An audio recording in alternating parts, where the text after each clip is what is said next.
7 years, a week and change,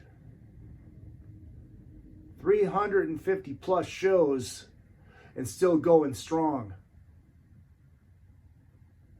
It is another fucking podcast, and tonight I am proud to welcome back my good friend Jeff Scott Soto, talking about his new record, Wide Awake in My Dreamland, and much, much more. You've probably heard the last time he was on, which was a couple years ago, and if not, I highly suggest you going back to do it. But you're going to love this one. Great stories about Paul Stanley, great stories about meeting David Lee Roth, great stories about Queen. And yes, we pick on Howie Simon because that's what we do. And I know you're probably sitting there thinking, Izzy, what is with these stupid videos with that stupid belt? Well, that answer is easy, and it's twofold. One, Izzy got himself a green screen. Two, I watch way too much professional wrestling in my life. So with that said, it is time to go on with the show. Ladies and gentlemen, Jeff Scott Soto. Hi, this is Bobby Brown, and welcome to another fucking podcast. You kids with your loud music and your Dan Fogelberg, your Zima, hula hoops, and Pac-Man video games, don't you see? People today have attention spans that can only be measured in nanoseconds. See, son, old legends never die. They just lose weight. He's like a legend and an out-of-work bum with a lot of life.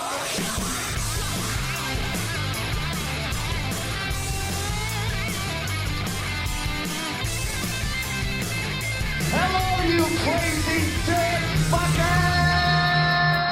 Body time!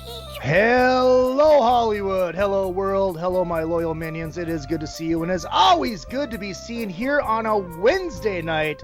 That's right, a Wednesday night. I was supposed to go live last night. Jeff had a little a scheduling conflict, so we moved it tonight. Thank you very much for doing that. Make sure you guys hit up all the social media at Real Izzy Presley all the way across the board. Twitter, Instagram, and the Facebook. And of course, the show page is another effing podcast. If you like what I do and want to send me money, it's very, very easy. izzypresley at yahoo.com is your PayPal. And I also take, what's the other one? Venmo. That's Real Izzy Presley, $ Izzy Presley, Cash App. Buy t-shirts, buy all that kind of good shit. And next week, I don't know what the fuck I'm going to have, but fuck it, whatever. Ladies and gentlemen, please welcome back to the show my good buddy, Mr. Jeff Scott Soto. What's happening? What's happening? How you doing, pal? It's good to see you. Presley. There's that fucking voice. So yeah, let's do this. I don't do this very often. A shot of tequila for the working man. A shot of smart water on my end. Oh, did I ever mention that I hate fucking tequila? Oh, God. And I hate water. I got water too.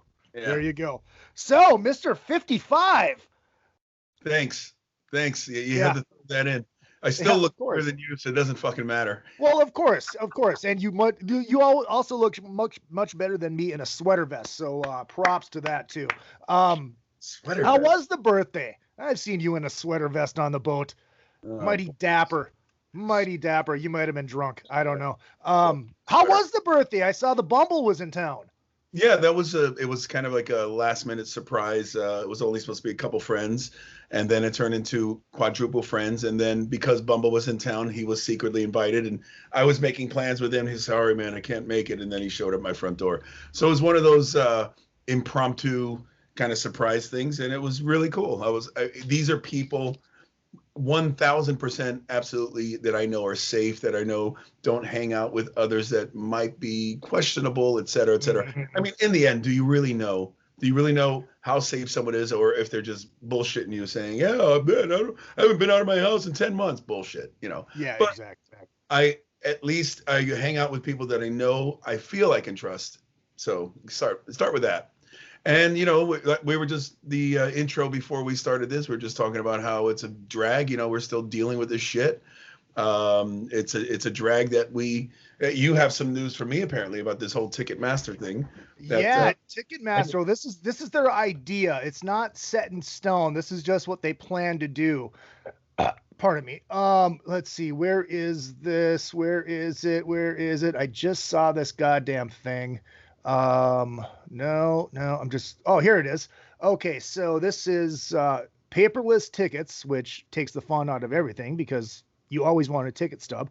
Go ahead. Especially to get it signed by the artist, possibly. Yeah, exactly. No resale of tickets. Contact tracing. If everyone is negative, why is there still a need for temperature checks, masks, yada, yada, yada? So basically what they're saying is, in order to go to a concert, you will have to either be forced to get the vaccine if you do not want the vaccine, or you will have to have a COVID test 24 hours before the show. So let's say you do not get the vaccine and you test positive 24 hours before the show. Now you are stuck with tickets that you are not allowed to resell. And it's like, who's going to pay for this? Ticketmaster's not going to pay for this. The venue's not going to pay for it. The artist isn't going to pay for it. So it's going to go right back to to us, the fans again. Well, basically, they're telling you don't hang out with anybody that you might get COVID from if you got a test 24 hours before the show and show a negative report. And I've been doing a lot of interviews for this this new album that just got released. Since we're talking about the album, let me flash it to you here. Please do. Christ's sake, why didn't I do this earlier? Wide Awake in My Dreamland. It's got it's a reflection. Anyway, doing all these interviews, obviously I'm asked the golden question about going back on tour, doing shows. How do I feel about it? Yada, yada, yada. I personally am not really interested in doing tours or shows with mandates, regulations, rules, and you already have enough as it is. Mm-hmm. You and I grew up in the golden age of going to a concert was an escapism. It was an escape from regular life, from all the bullshit you got to deal with. If you're dealing with relationship, family, work, all this shit, you can escape from all of that for 2 or 3 hours at a concert, get your yayas out, have a few drinks, and have a great time. Mm-hmm. Now, they're telling you have to wear a mask, social distance, 50% capacity. All these, basically, you show up at the venue, they're reminded of all the things they're trying to get away from, and all of a sudden, you can't even have a good time at a concert. I don't want to be doing a show to people that are just sitting there, they can't clap, they can't scream, they can't sing. Yeah. It's to me, it's as bad as having to go to these live streaming things. Mm-hmm. Some things work for some. For me, I need connection. I need human connection. I need to see who I'm singing to, because if I'm just seeing the crew that are filming me, I feel like a jackass jumping around and doing my whole thing because I'm not doing it to anybody. It's like shooting a video. It's you're not doing it. You kind of feel stupid, like you're just doing it in front of a mirror. I personally want to wait, and I feel I can because I don't believe in this rounding the curve thing, but I still feel somewhere along the way we will get back to normal. All this bullshit can finally just go away. And I really just want to wait till then. I don't want to go back on stage with all these regulations, man. It sucks. No, I get it. Look, when ACT did the show for Monsters of Rock up at Third Encore, I mean, it was fine because I'm not used to having an audience anyways. Right. So it was great. But no, it was cool. On stage at the Monsters. Yeah. I was like, dude, just please put an audience behind us to make it feel like I actually have a crowd. But I mean, it was cool. It was fun. It was like a paid rehearsal, paid dress rehearsal, and it was great, But I know exactly what you mean. It's so nice to have people in front of you just fucking yeah. I did one of those with Howie Simon over at the Third Encore that's right. It was a lot of fun in that scenario. But to put me on stage with stage clothes, to be jumping around and doing my show and my jig that I normally do in front of people, I do my stuff based on people. If I'm in front of an audience of 10,000 people and all their arms are crossed like this, I'm going to give you that kind of performance right back. But if I'm standing in front of 10,000 or even 200 and they're all like this, I'm going to give you the same performance. When I can't see you, I feel like I'm basically just playing with myself. Right. Well, it's like doing stand-up comedy in front of 10 people. It's fucking terrible. And if we ever do that again, I want to invite you out to that. Did I ever bring this up to you when we were doing this show? I believe you did, yeah. Yeah, so basically, if you guys don't know what we're talking about, we did this show called Punchlines and Backlines where we bring a musician who's never done stand-up comedy before, and then they do like 5-10 minutes and they play an acoustic set. But if there's nobody there, it's like, God, I mean, it's hard enough doing stand-up for the first time anyways, but in front of 5 people, Yeah. you know, it just fucking sucks, man. I mean, other huge news, Fox News, Fox Sports, Clarissa Thompson leaked sex tape. Props to her. Thank you. No, Van Halen. Let's talk about Eddie a little bit. I'm sure this has come up in your interviews a little bit, but did you know Eddie at all? It didn't come up as frequently as I thought it might. I think it was probably a little too obvious. Yeah. I mean, every single musician from even younger than I was when those guys launched to older than I was when they launched, we are all affected. Whether you're a singer, a keyboard player, anything in the pop rock field, you're affected by the loss of Eddie Van Halen.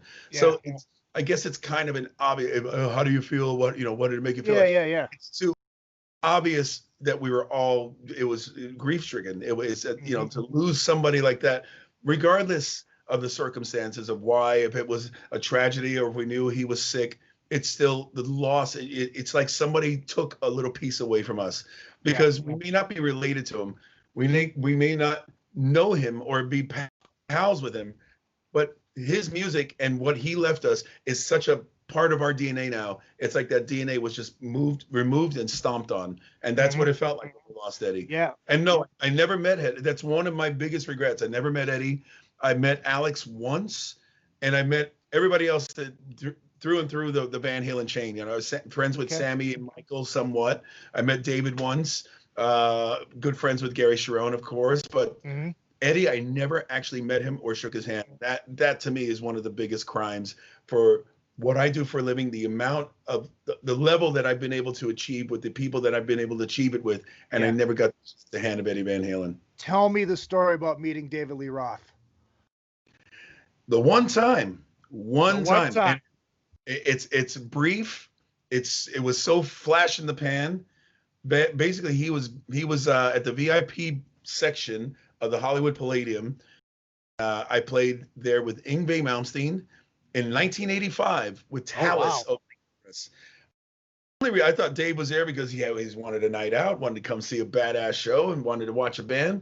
The only reason he was there because he was already scouting and touting Billy Sheehan. Of course. And of course, I found out much later that Billy knew all along that was going to be his next move, but no one knew. There wasn't even an inkling of thought that Dave is now not in Van Halen and he's looking at Billy, I thought maybe he's looking at Yngwie, and you never know. But anyways, so we the show was done, went up to see my guest, and Dave was there, I guess, waiting for Billy, and I made my way over to him, just said hello, and asked if I could take a photo with him, and I had. Let me see if I can pull that. Yeah, I have it somewhere. One photo op I have. It's a cool shot, but it's the one time I made David Lee Roth in 1985. I think it was. It had to have been like maybe March or April, something like that, of 85. So we're talking about 35 years ago. Wow. The reason I asked, the reason I wanted to go down this Van Halen road, because like you said, the whole obvious, we're all affected by Eddie. Because you're a veteran. You're as far as the music industry, you're a little bit longer in the tooth, and that's not a shot to call you old at all. I'm just saying you've been around. I was just curious if there was any conversation at all about when they were replacing Sammy and Gary came in, if you ever got that call or if you were ever in the line. I would love to believe I was ever even a smidge on their radar, but I have a feeling I wasn't, and that's fine. But I would have loved the opportunity. I mean, Van Halen, what those guys did for me, for us, I can't even begin to and for me, I've always loved the Dave era. I've always preferred the Dave era because that's when they were the ultimate party band. When Sammy came in, there was another band. There was another sector to Van Halen. And yes, they had great pop songs, they had great rock songs, but the party element of Van Halen was the Dave era, and then the musicality and I guess the songwriting level that they were able to raise their game with Sammy was that's why there were two different versions that were just equally as great. Mm-hmm. And like I said, I mean, you're one of these guys. There it is. Yeah. Fucking beautiful. Look at you. Those glasses. Fucking love it. Yeah, no, I mean, and one of the reasons I wanted to ask that too is like, cause you're one of those guys that you're able to sing both eras. You would be able to do both, you know? I think it would have been more difficult now to do Sammy's era, but I still have a blast singing Dave's era. I mean, even Sons of Apollo, we did And the Cradle Will Rock as our encore song, and it's just so much fun in doing the Dave impersonations, and I've done many a Van Halen cover, and I don't just sing them. I don't just go for the usual, well, I'm just going to sing it the way I sing it thing. When I sing a Van Halen song, I got to try to sing it like Dave. And in my head, I sound just like him, even though people of course. God, that sounds dumb. Yeah, but do you throw the permagrin on? Oh, no. I don't. Look at all the people here tonight. Because I fucked your girlfriend. So that didn't go over very well in Europe, did it? What's that? The Van Halen stuff, when you guys are doing it with Sons of Apollo. Yeah, it wasn't. That's the strangest thing ever, because when you think Eddie and Alex were born in Holland, they were basically exports from Holland when they came to LA. Of course, they were kids, but they still had their roots. Their father was from Holland. They were Dutch, and you would think just having that connection with Europe, they would have been as big there as they were in the U.S. And then there were some artists that were bigger here. I'm sorry, that were bigger there that couldn't even get arrested here that were from Europe. It's the same. It's kind of the same thing. But I always wondered, why didn't Van Halen resonate abroad the way it resonated in the U.S. And point in case, look at Led Zeppelin. They play Led Zeppelin on KLOS like they're the sons of the Los Angeles, the Sunset Strip. Yeah, they play Led Zeppelin more than they play almost any other band. You would think that band was from LA because of how they play them. And I don't know if they ever got as big in Europe or as big in England, their own home country. Def Leppard was another one. They were bigger here in the U.S. than they were in England. Well, Leppard actually got shunned because they were trying to break in the U.S. before they were trying to break in England too. You know, we'll get into the album in the second half of the show. I just have other shit because we have to get caught up. I haven't seen that face in how long? I think it's the last time we were on the boat is the last time I saw you. Yeah. And this is what we have to resort to now. You know. Yeah. Last time I did your show, I was right there next to you in the room. And it's a good thing it didn't happen yesterday in studio because there was an accident right out front where one car jumped the median and was on its side on the other side of the median. Fucking chick drivers. What do you expect? I'm joking about it because everybody was fine, obviously. But we mentioned Sons of Apollo. Is there anything going on with that right now? I mean, I know Portnoy and Billy were talking about possibly doing another Dogs record, and Bumble was just in town. Was there any talk about doing anything? At the moment, no. It's sad. Sadly, we're kind of dormant and kind of waiting it out because without knowing what the next steps are. I mean, I personally would have loved to utilize this time and knock out another record, or even just work up a jug of songs just for the sake of having some creativity on that front, and then we could kind of finalize it later.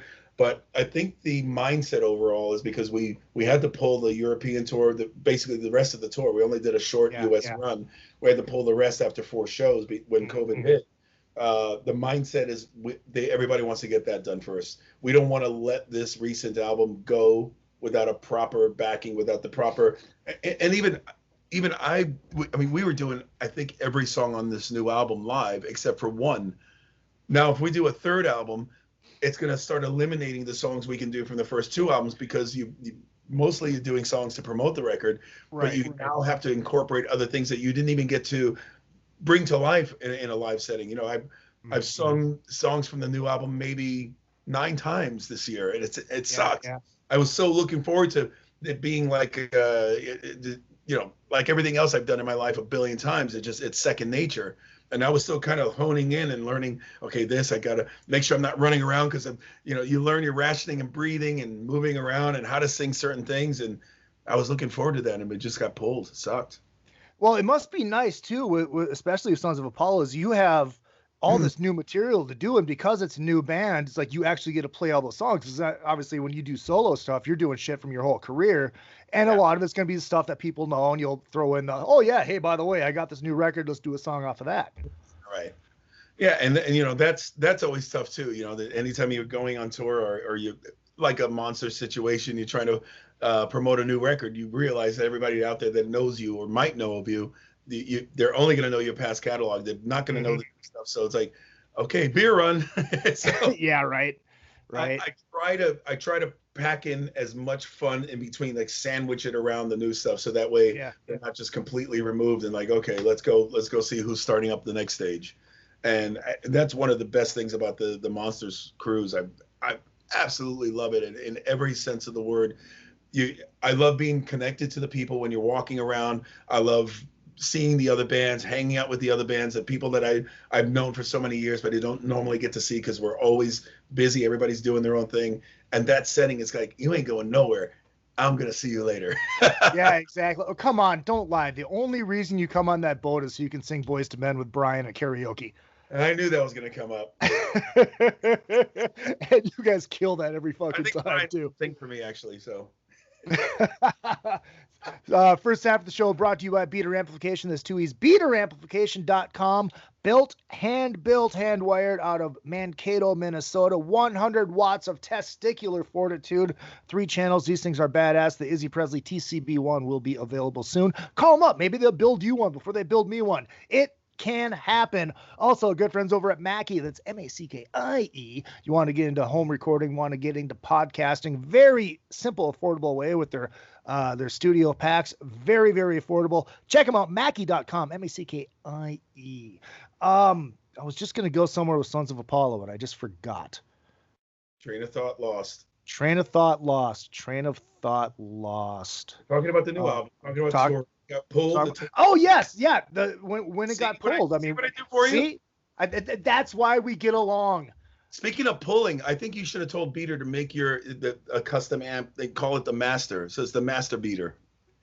It's not too late to change that. The Master Beater. It really fits my personality.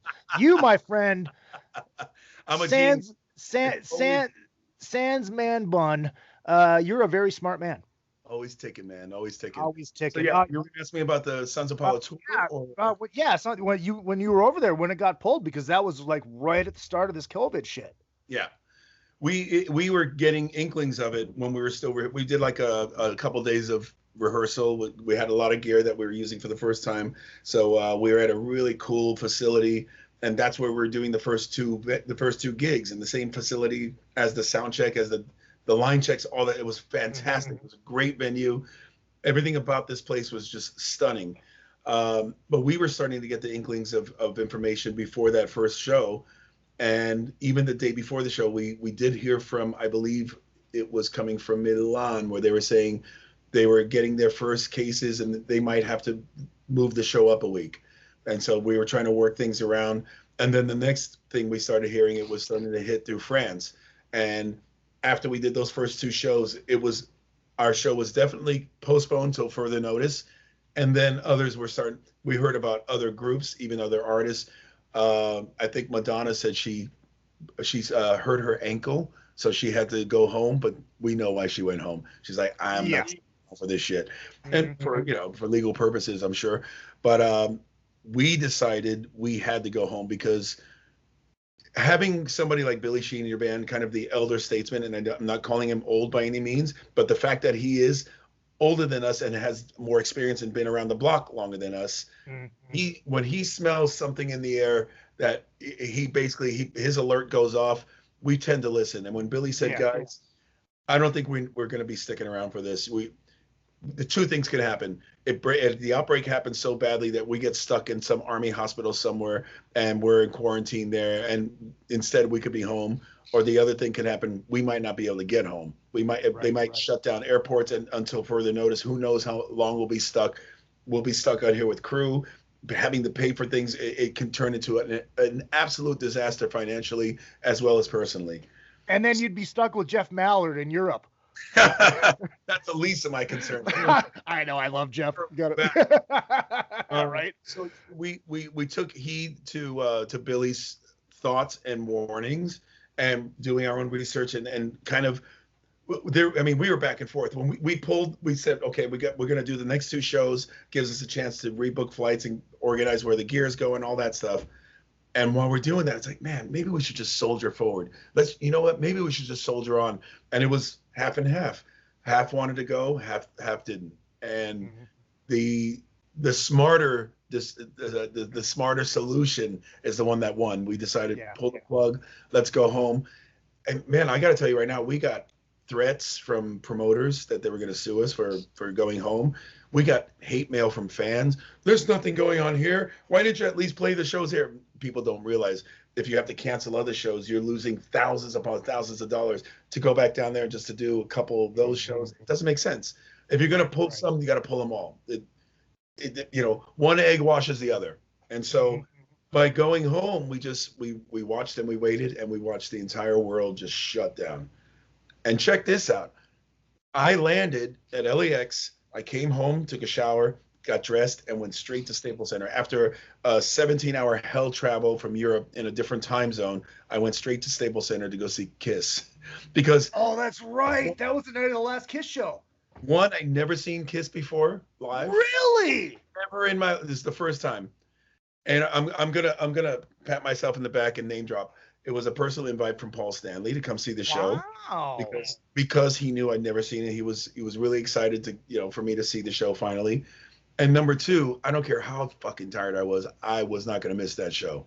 So imagine you go from having to cancel your tour to sitting in an arena just completely sold out of people around you the way we're used to.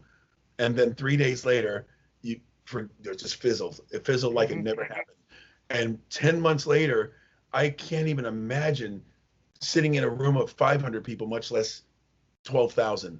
And everybody's just yelling and screaming and spitting all over each other, because you learn a lot during this whole COVID thing. Droplets, I never heard of droplets. Yeah, sometimes you have people who you see the spittle coming out of their mouth when they're talking, but you don't realize we all do it. It's it's everybody. Yeah.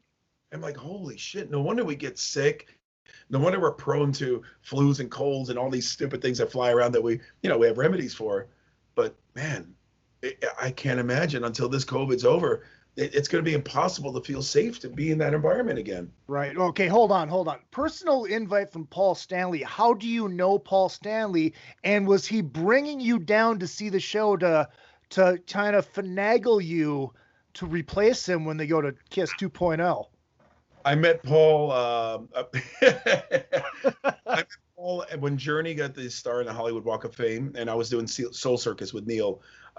It was they got the star, and then they played a gig at the House of Blues at the Sunset Strip when it was still there. So because I knew Neil and because I was in the Journey family now, so to speak, I was in the VIP section, and as I was getting my seat, Paul walked by, and it's Paul Stanley. I introduced myself, and he was very cordial, and he said, "I know who you are," and I'm like, "This is awesome."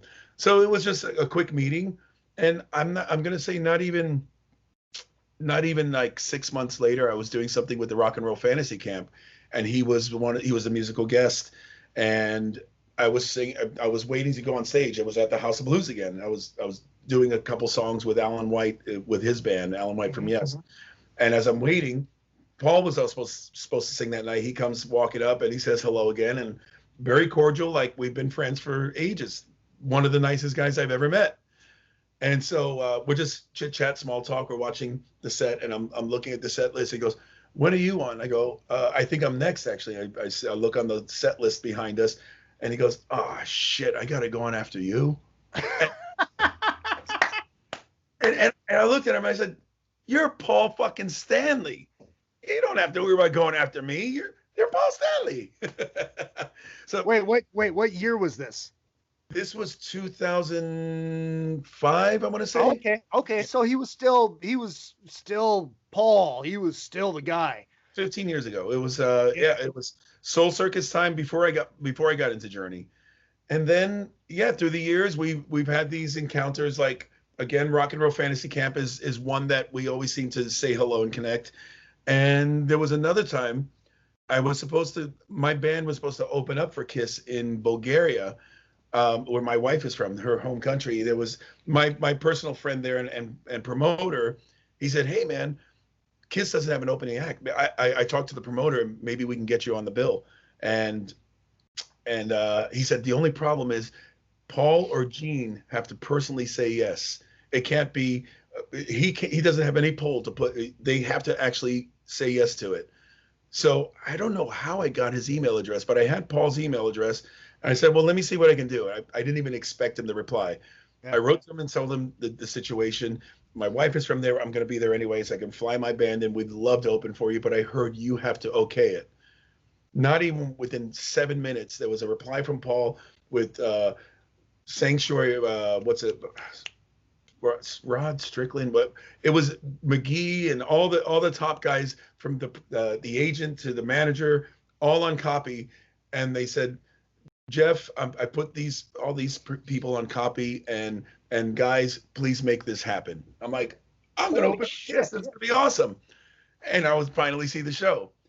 Then I fast forward this information to my friend, and he said, "Okay, let me go talk to the promoter and get it sorted." That guy was shitting his pants because he was, I think when my friend went to him and talked about, "Hey, what about Jeff?" "Oh yeah, he can do it, but I think the guys, they have to agree." And then when he finally said, "Okay, they agreed, shut up or get off the pot." And he said, "Well, there's no money and there's this and this, that. I'm sorry, I can't make it happen." So I felt like a schmuck because I went to Paul. Oh my God. I don't like talking to you. It'd be no big deal. It's like, "Hey buddy, sorry about that. It was a miscommunication." But I'm going to somebody who I thoroughly respect, and I felt like a schmuck having to go back and say, "Yeah, I guess the guy was just talking out of his ass, and I'm sorry for involving you or even dragging you into this." And he wrote back immediately saying, "You know what? We'll make it happen another time." That's Paul Stanley. That's cool. He's always been that guy to me, and there's not many in this business that are like that you can say that about people. Just a couple quick questions, and I'm going to get to two more quick things, and we'll take a short break and get into the new record. Chat room. Mark says, looking forward to the TSO live stream the night before his big 50th birthday. April says, haha, poor Jeff Scott Soto and karaoke. And then he'd be stuck with Derek, talking about in Europe. Farrell wants to know if Farrell Barrett. Bacon. Yes. Farrell Barrett from the Four Horsemen wants to know, is he doing MORC in May? Unfortunately not. And the reason is because at present time right now, we are rebooked for our European tour all through May. That was the only reason. And I was asked, and I would have loved to have done it. And I'm hoping for the sake of everyone involved, including you and Larry and crew and bands and everything, I hope it continues. I hope nothing happens where they have to pull that. But just the same, if something happens where we got to pull ours and that goes through, I'm going to be so bummed that I didn't get a chance to do it. Yeah, but right. Unfortunately, it's already in stone before I got the invitation, so I had to decline. Okay. So that will be in May. You guys will be out. Sons of Apollo will be out over in Europe making up those dates. TSO, are you part of this live stream that they're doing? And that's obviously that's going to be the only thing that is that the only thing that TSO is doing this holiday season then? Trust me when I tell you, these guys, they jumped through fires of hoops of fire. They bent over backwards. They bent every rule they possibly can to possibly try to make the tour happen. And when they said it's just impossible, what might happen is they get okays from certain cities and certain places that weren't affected as badly. Mm-hmm. And then if something happens or a swarm happens when we're already there, everybody's there, it would have been the same scenario as Sons of Apollo times 1,000. It's way too much what's the word I'm looking for? Train of thought. Chutzpah? Liability. There you go. You have too many people to have to worry about because TSO is a machine. There are hundreds of people involved in this for both bands, the crews, there's the catering, buses, there's so many people involved here. So they just thought there's just no way they can take that big of a risk. So then they went into the other machine of how can we still kind of do this? Will it work to pull it off in a live stream? Can we do it effectively where people will feel like it's worth going and doing and watching? And man, I really got to give them credit because every year, even when I go there, I've been doing it for 13 years now. I go there and I go, how the hell are they going to top last year? And they just do it. They just top it. So I can't even imagine what we're going to be when we go to the facility where we're doing it, how it's going to be structured. And because they've had to do a lot of last minute pulling of resources and making sure it's going to happen. With, obviously it's going to be filmed, so it's got to be multi-cameras and cranes and drones and all that stuff. So I can't wait to do it. I think it's going to be fantastic. Where are you guys doing it out of? We're going to be in Nashville. Oh, okay. Yeah. Big sound stage or. Yep. And we're using the NBA bubble mentality. Basically, everybody has to be tested before we leave. We have to be tested when we arrive. We'll be in quarantine for 2 days while we're waiting for the test results. And then we're going to test daily, like the rapid test daily. Right. Nobody in, nobody out. We're going to be contained in the bubble, basically.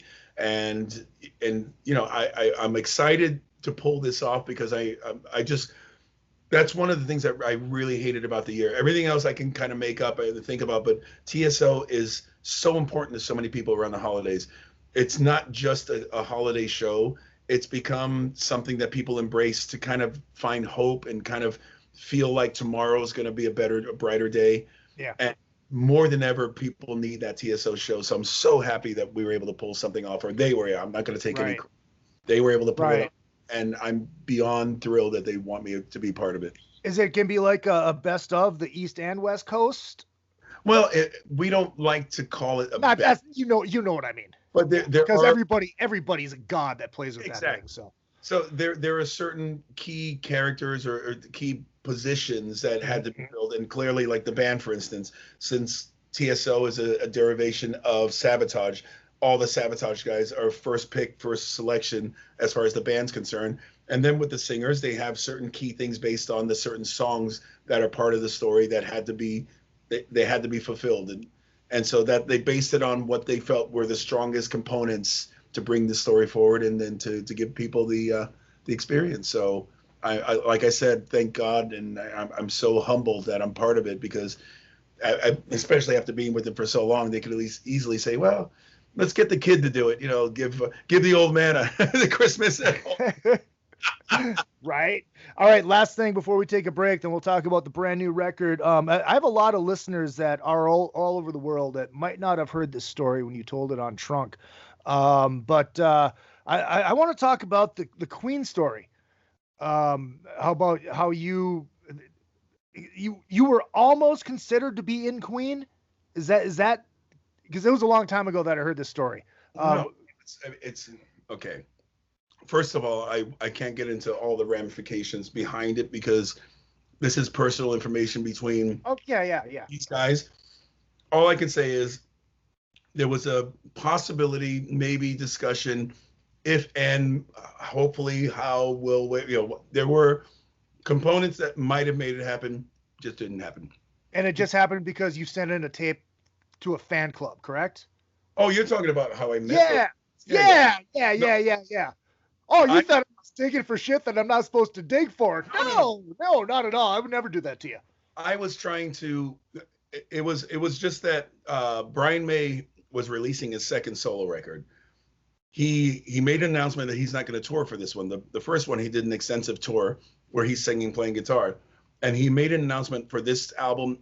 It's just too much. He said, I didn't realize how much pressure was behind it, having to sing every night and play.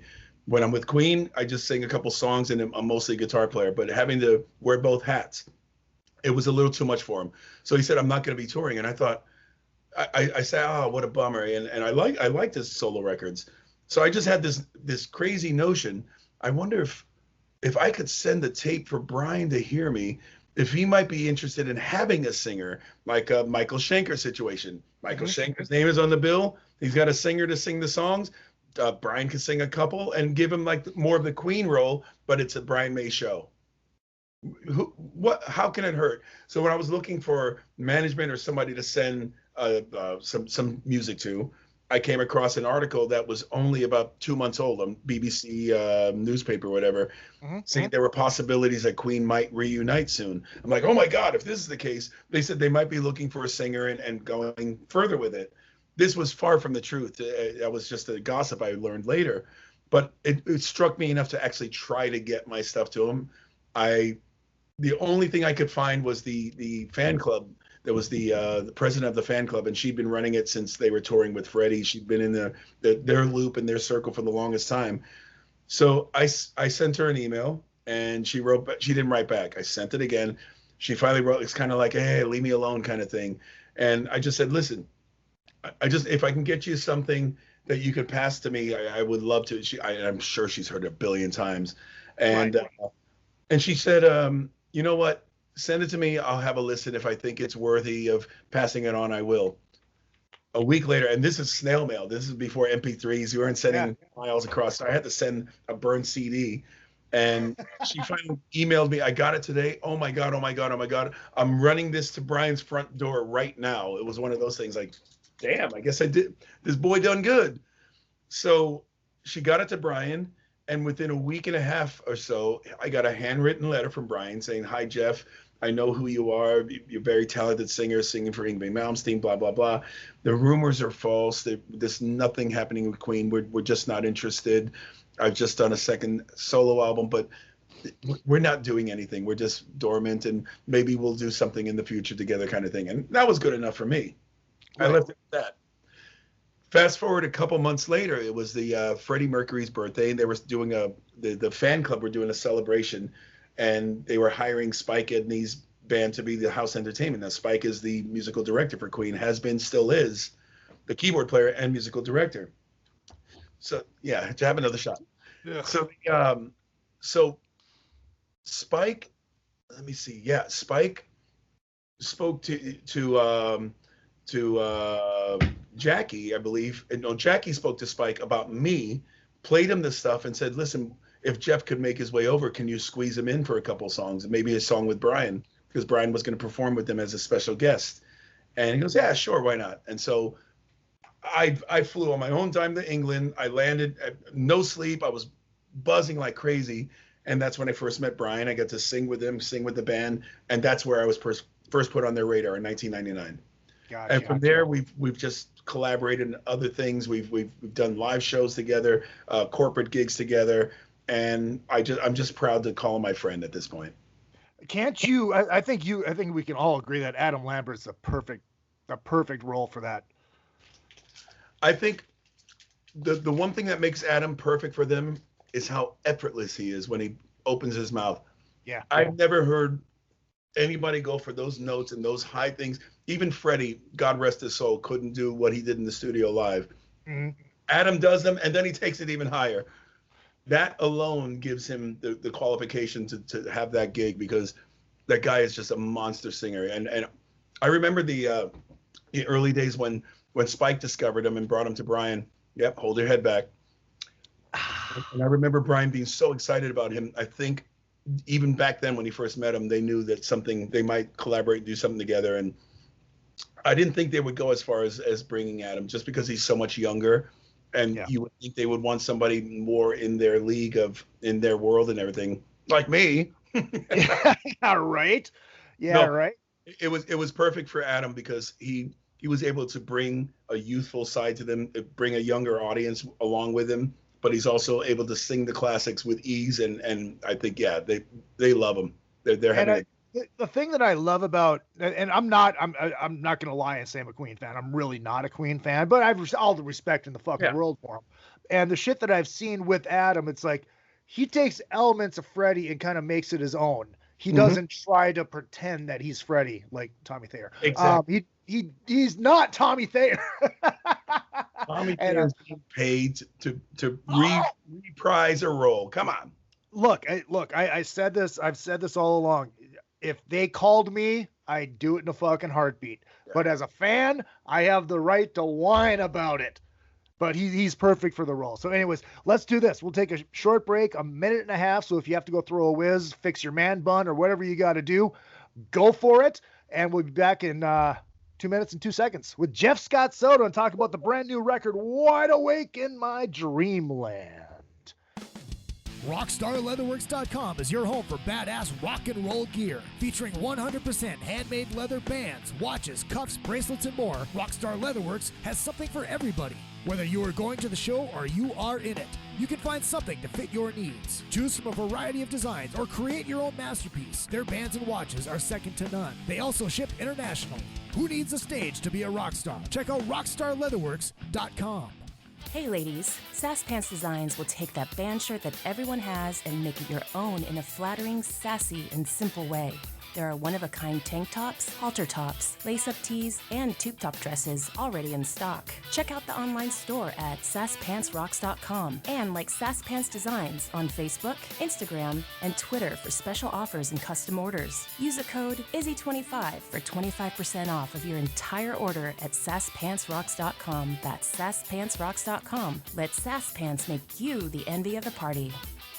Rockwood Saloon Authentic Apparel takes rock and roll fashion to a new level with their tees and tanks for men and women. They also make custom shirts, jackets, vests, pants, hoodies, beanies, and more. The Rockwood Graphics Department can design anything from your logo, t-shirt design, promo posters, band swag, and printed at great prices. From tour shirts and custom stage gear to killer threads for the street to the stage, Rockwood Saloon has it all. Rockwood Saloon, authentic rock and roll apparel for stage and street. World tour tested for quality, comfort, style, and durability. Check them out at www.rockwoodsaloon.com. That's rockwoodsaloon.com. Hey, what's going on? This is Tom Arnold. I like fat women and cocaine. And you're listening to Izzy Presley here on another fucking podcast. And I know Izzy from Cocaine Anonymous meetings. I've actually seen him at the meetings with Ace Von Johnson from, I probably shouldn't say this out loud, but Ace has got a bad coke problem. And his sponsor is Josh Todd from, and again, I shouldn't say this out loud, but Josh is his sponsor for Buck Cherry. He's addicted to upskirt porn. And they're both being sponsored by the Eagles. The whole band, the Eagles. Anyways, another fucking podcast right here with Izzy Presley, and call your sponsor. Fucking A. You know, Tuesday, November 24th, it's time once again to crawl inside this cage in front of me. It's time once again to have a throwdown. It is time once again to get hardcore. And in honor of Thanksgiving, it is time to go back to my favorite band. It is time to go back to Kiss. It is time to go Love Gun against Rock and Roll Over in the very next Drunken Summit. Tuesday, November 24th, right here, inside of this cage.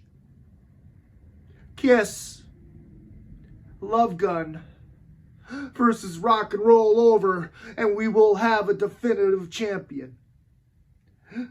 The gold is on the line, as well as our blood. All right, second half of the show brought to you by A&P Laser. That's right. Holidays are coming up. You want to get something special for your family or for Howie Simon or whatever, hit up aplaser.com.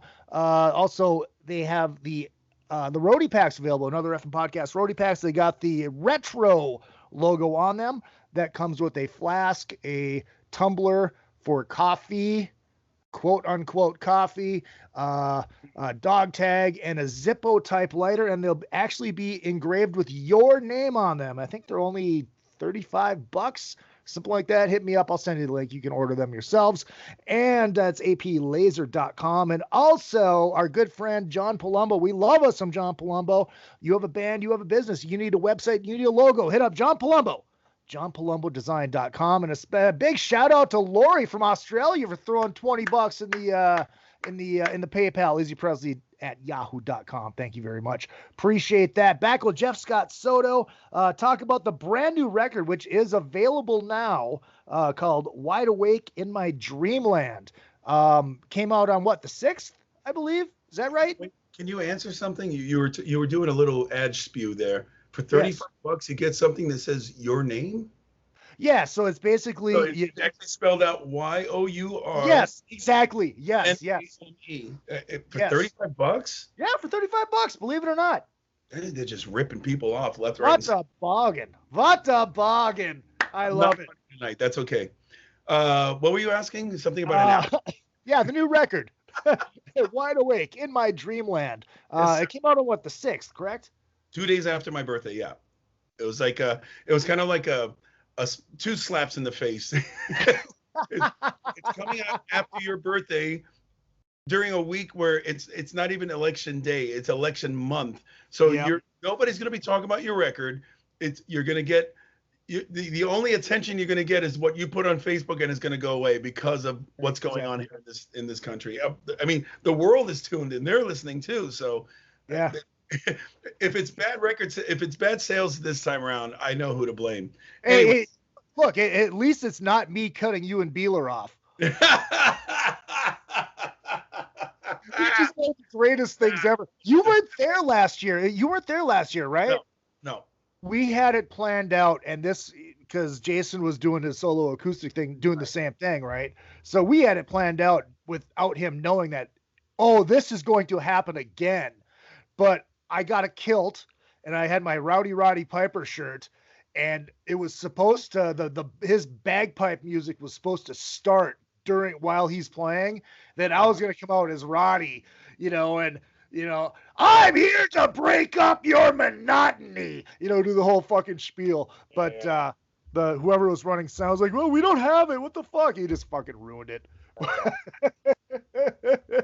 And I wasn't there, so it would have only been half as funny. Right. That was like, I mean, we already were having a great time as far as the comedic end of the set. When you did that, it's like you just upstaged us.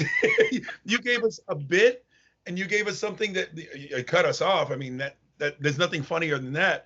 But you gave us a bit to run on, but we couldn't even do the bit because he was so fucking loud. So you gave us a bit and you ruined it. Yeah, that's what I'm best at. I come up with great shit, even though that one wasn't even my fault. I was just told to go, and then I fuck it all up. Welcome to my world. Don't. I see Tommy Thayer over your shoulder on the amplifier.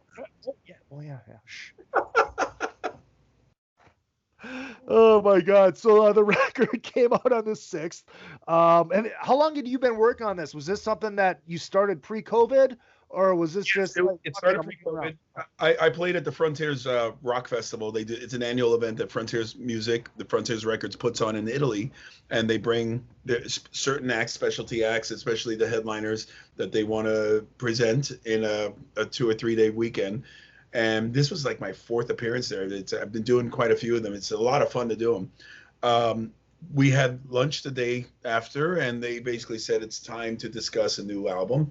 But instead of you producing it alone and doing it alone, as you normally do, we wanted to ask how you feel about working with another guy that's been doing a lot of stuff for and with Frontiers, a guy named Alessandro Del Vecchio.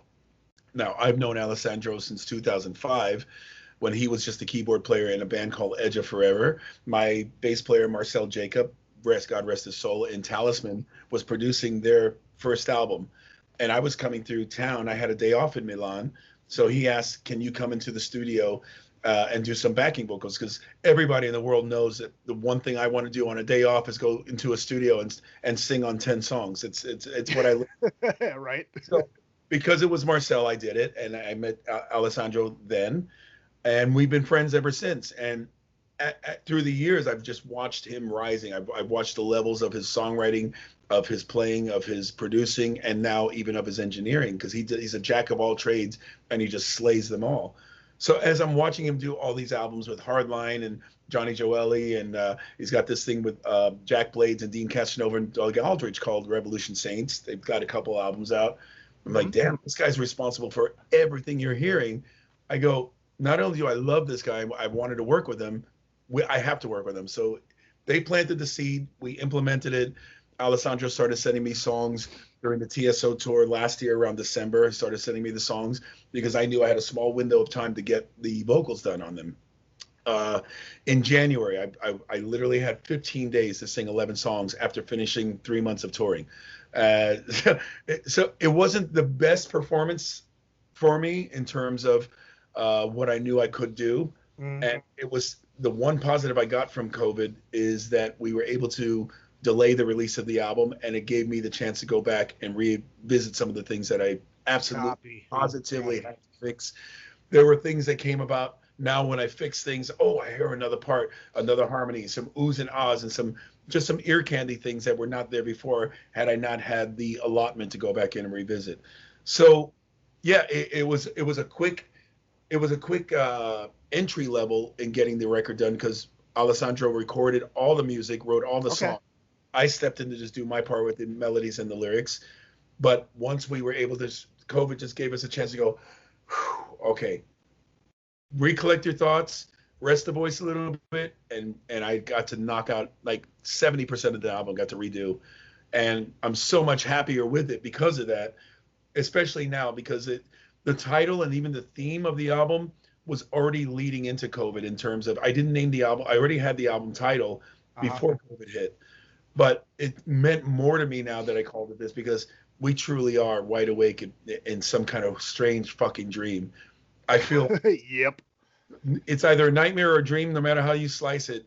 I can't believe we're living through this. We're living through this historic time that people are going to talk about to the end of time. This is going to be one of those historic times, and you and I are part of it. Yep. And that's why Wide Awake in My Dreamland the title is so reflective of that now. But when I wrote it, and a lot of the songs, a lot of the themes were mainly directed towards what we've already been experiencing around the world, but mainly here in the U.S. The past few years, the turmoils, the racial and gender things, the religious, political, the divisions, the social. There's so much going on at one time. It's like, I must be dreaming. This is not my world. This is not the world I remember growing up in.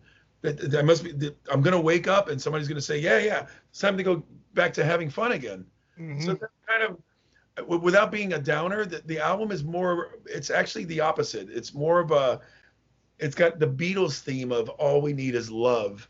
In terms of, on a social level, we need to find each other again, and we need to actually accept one another and be friends again, and love music and love life and love laughing, because there's just too much dismal shit going on right now. Look, this is my trick, and this is what you just have to slap somebody and go, hey, step back, take a deep breath, and boobs. You know why? Because boobies always make you smile. Oh my God. I love doing this with you. You never cease to amaze. Well, Shane, remember the last time I didn't know that Puerto Rico was part of the United States.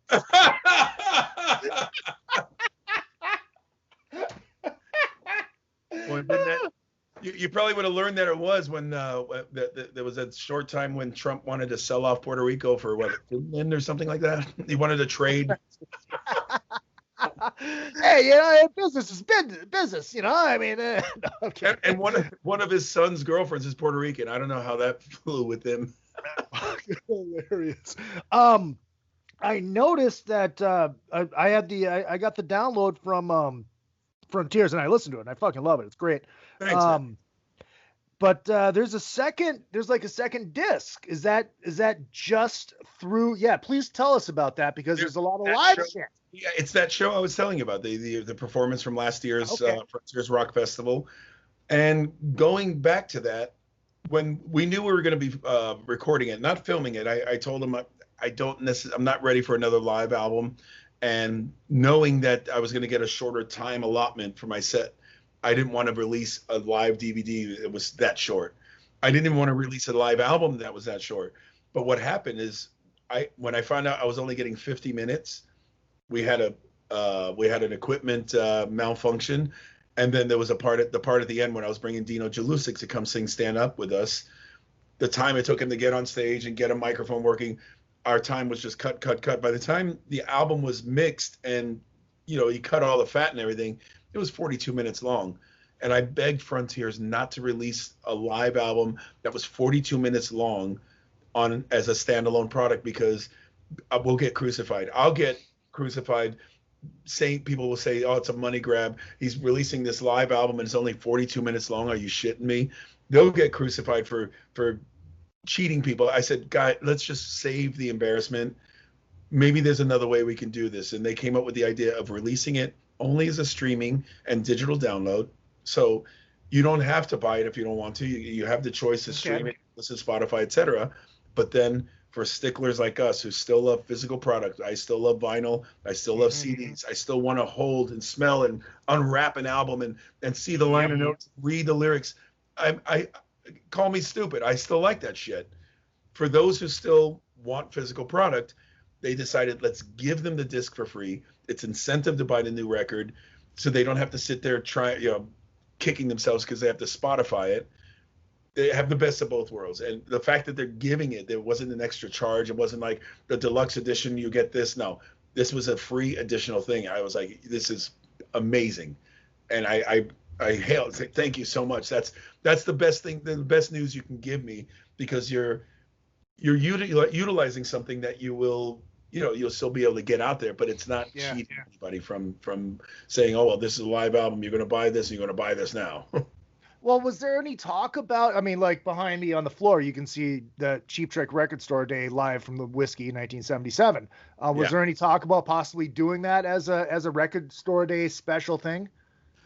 Not really, no.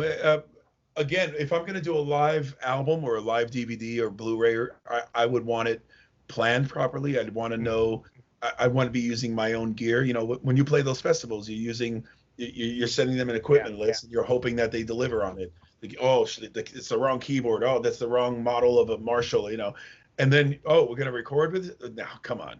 So when you want to be able to have your setting and your gear and your things. And I the last one I did was in 2000, what was it, 2010 or 2012? I don't remember. Math. So the last live outing I did, it was amazing. The production was amazing. The crowd was amazing. The set list was amazing. It was long. You got your money's worth. The mix, everything about it was fucking amazing. I'm not about to put something that's going to be half that, with everything is half all the way across the board. It's like, I understand that. If I'm going to do it, I'm going to plan it. I'm going to do it right. So maybe one day I've always said this, there's certain cities that are really hotbeds for my career, and Sao Paulo, Brazil is one. When we did the one in Spain, Madrid was another one. That's the last one I released, and I really, really wanted to do one there. The next one I think I want to do in Brazil. We were talking about earlier about how when we were talking about Van Halen and how they're huge here, but in Europe not so much, and yada yada yada. Do you feel like that's kind of how you are, except you're huge, bigger in other places of the world and not so much in the United States? Or I've got nothing in the U.S. I count my lucky stars that somebody like Larry Morand, who's a dear friend, and he knows the value of the bands and the artists that he works with. Yeah. More so than the level of where I am as an artist, and he puts me on the bills at the Monsters things because of that, because he knows overall the picture is going to be great. But I don't have a big following in the U.S. I don't utilize TSO's following for my following. I never got to utilize Journey's following to be part of my following. So the majority of people that know who I am and follow me are European or South America. Even Japan kind of dried up. So my biggest audiences are definitely abroad. But that's what I think also works about the Monsters Cruise, because you do have people from around the world. Oh, like absolutely. A true festival. There are people from around the world coming to this thing. So it works on so many levels. Do you think that helps with Sons of Apollo when you guys go across? Oh yeah, I mean these guys they're all as big abroad as they are in the U.S. and that's one I think can certainly help me in the long stretch. The only thing that I might not be able to get from it is the fact that the Sons of Apollo fans truly are coming from the more proggy Dream Theater world. We don't really have the Winery Dogs, Mr. Big fans following Sons of Apollo. We have the more proggy level of musicians and people who love that following us. So my stuff maybe doesn't resonate as much to them. So I can't say, well, we sold 30,000 albums. That means I'm going to sell at least 15 of my new album. It doesn't work that way. Right. So as far as I'm concerned, I'm 35 years deep in this career and I'm a work in progress. And that's okay with me. I'm fine with that. Well, it's I always say, it's like, I can't count past Peter Criss. So that's why I don't really get into the proggy shit. But the Sons of Apollo shit, I like, because it's still got that fucking, it's still got that little metal edge to it, and I know you and Bumble and Portnoy, I think, remembers who I am sometimes. So it's like I got a personal connection to it, but I've played it for people in the car when I've been working, and they're like, "Fuck, this is really fucking good." Yeah. So there you go. But now I can do this with the new record. I think we have the perfect balance in that band, because when I'm singing, it's pretty straight ahead. I'm not really singing on top of these crazy weird time. I can, and I have done on a couple of the songs, but when I'm singing, they want to keep it straight. I'm basically selling the core of the song. Yeah, all the other stuff around it's all the bells and whistles that we get to throw in as that kind of band. So the fans that love the proggy stuff, they're absolutely overwhelmed by all the bells and whistles. But when we're doing the straight ahead bulky rock stuff, that's when I can kind of throw the line in and hook in some of the just the regular direct hard rock fans that just want to hear the song. A couple comments before we get back into the record. Wide Awake in My Dreamland, which is available now on Frontiers Records. DJ Beef himself is here. Brian Ott says, "Miss your voice, miss your hair."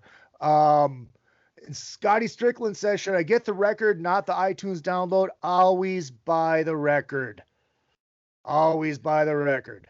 If you get the record, it's probably going to cost you the same, but you can rip the CD and you get the bonus one. Hey! Exactly. Then you actually get to have the physical product. I mean, that's what it's all about. I'm here for you.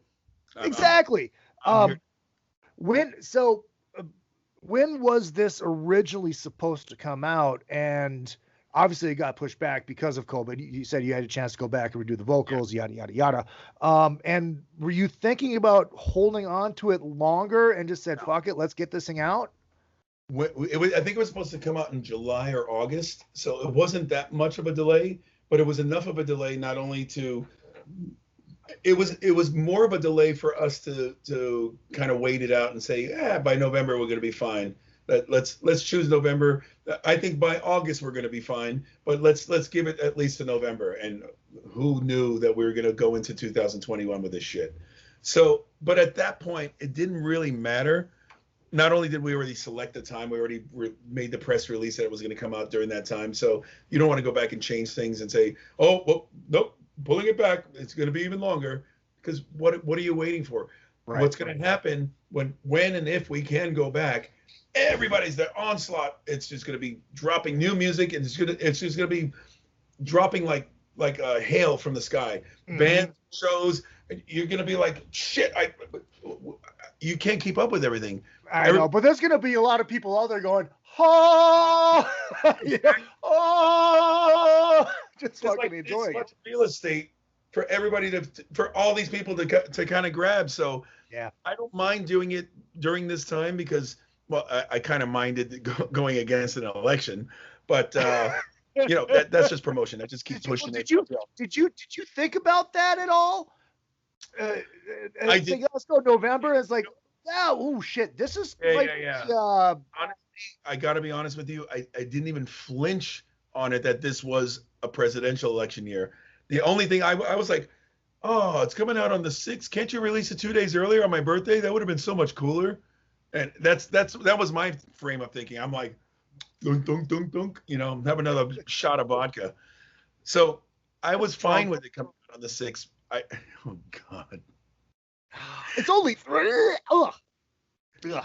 Yummy. I remember when I was with you. You always drink. Yeah. Why don't you try mixing it as a drink? You're gonna follow up with the Red Bull afterwards anyway. I don't drink tequila. I drink Jack. But I was so what happened was the other night I was laying in bed and I was you gave me tequila and you're like, I don't drink tequila. Not. Why the fuck are you drinking tequila and not Jack? I tell you why, because one, I don't have any Jack, and the other night I was watching No Reservations, Anthony Bourdain, God rest his soul, and it was the one where he was with Josh from Josh Homme, Queens of the Stone Age, and they were drinking this drink called the Corvette Summer, which was tequila, grapefruit juice, and lime juice and tonic water, and I'm like, you know what, that sounds kind of good right now. So I went and got the small bottle of fucking Patron. Patron.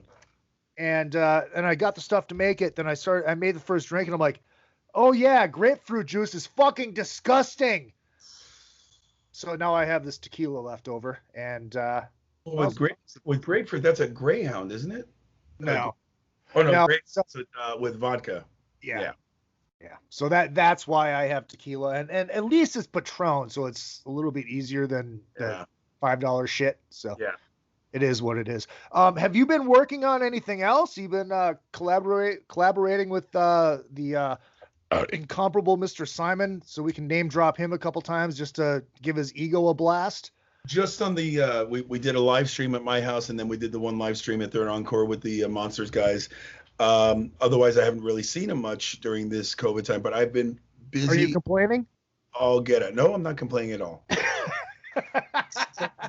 So now let's do the counting together, shall we? It's like Sesame Street. By revisiting my album, I pretty much re-sang the entire thing. So that's one album. Right afterwards, we dove into another project that I've been doing for the past 11 years, a band called Wet.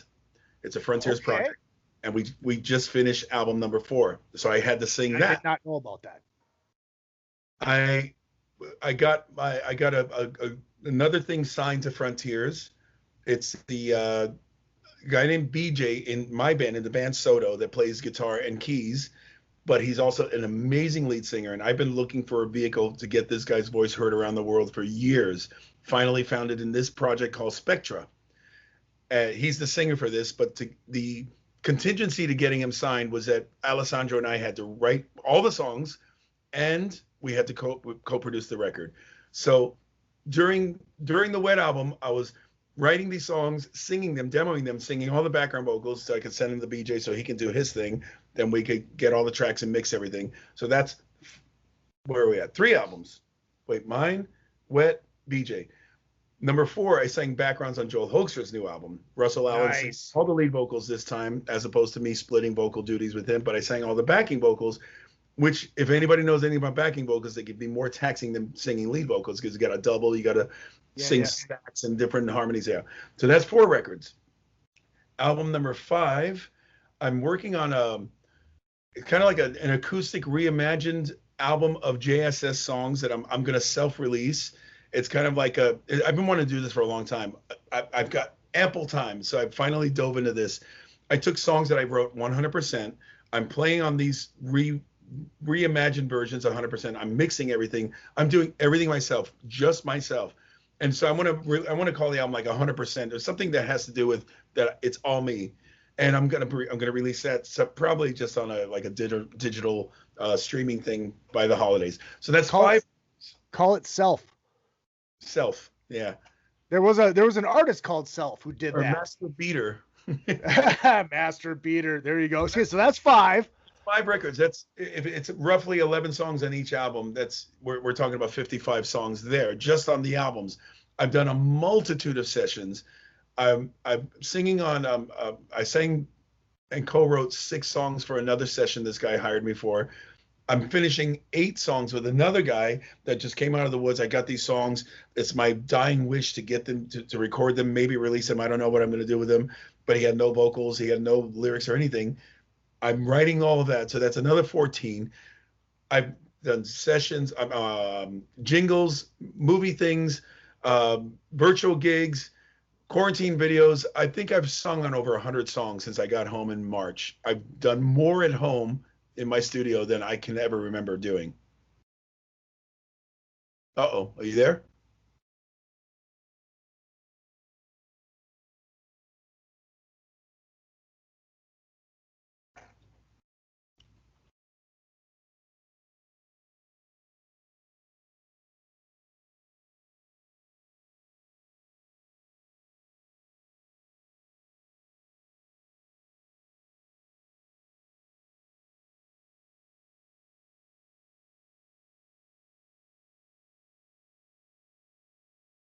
All right, sorry, I lost internet. I'm now tethering with my phone. So I lost you at. So you were talking about the guy that Dying Wish doesn't know if it's going to come out, and then you stopped and you were like this. So basically I did a count. I've done probably over 100 songs since I got home on March 4th from the canceled Sons of Apollo tour. I've been a busy beaver. Soto's getting paid. Hey man, you're working, and that's all that matters. I know I joke about that, but you're working, and that's what matters. Right. And so I can't complain in the general context, in the general sense of where COVID has been a horrible experience for a lot of musicians. And for me, the one that kills me the most is the crew people, because there's no job security, there's no union, they're not going to be hired to do sessions when I got my microphone and somebody sends me a song to sing on. There's nothing they can do to earn money. And I feel the most for them, because they're the life's blood for what we do for a living. And it's just, man, that kills me the most. But I really can't complain in terms of I'm lucky that I've been able to keep as busy as I am. If it makes you feel any better, so basically, I'm going to take this downtime. I'm going to be productive. I'm going to write songs. I'm going to practice guitar. I'm going to write jokes. I'm going to get my life in order. I'm going to lose weight. I've drank too much. I've slept too much, and I've gained probably about 20 pounds. So there you go. Good times. Good times. You look exactly the same to me. It's all in the ab, my friend. It's all in the ab. I look like a pregnant WNBA player. But look at, like I said, look at the bright side. You've been Howie free for about 6 months. It's funny. You gotta find ways to put Howie down, but I love him to death. It's just busting his balls. You gotta love him to hate him to love him. And it's one of the reasons why he's still such a cog in my machine. Absolutely.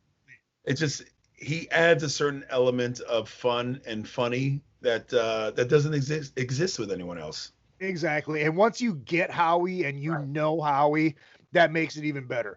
And he's a talented motherfucker. Those who take it too seriously, that's when you gotta learn how to take it with the grain of salt, or learn how to reply to him so you don't take it personally. Oh, exactly. You got to bust his balls right back. And the sad part is his mom is worse, which is even better.